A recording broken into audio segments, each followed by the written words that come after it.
FM radio ng J4 Ultra. Tara, gawin natin! At para naman sa Jabber J4 Ultra FM radio, siguraduhin na nakabukas na ang ating unit. At i-hold lang natin ang plus button ng 2 to 3 seconds.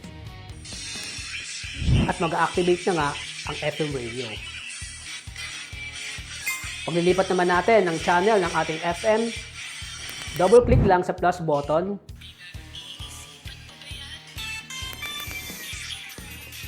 Ganun din, double-click sa minus button. At para naman lakasan ang volume, isang click lang sa plus button. Paghihinaan naman, isang click lang din sa minus button.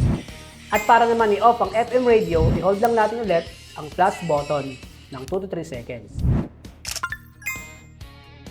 At para lagi kang updated, ipapakita namin ang real-time battery status ng Jabber J4 Ultra. At para nga malaman natin ang real-time battery status ng ating Jabber J4 Ultra, i-double click lang natin ang power button.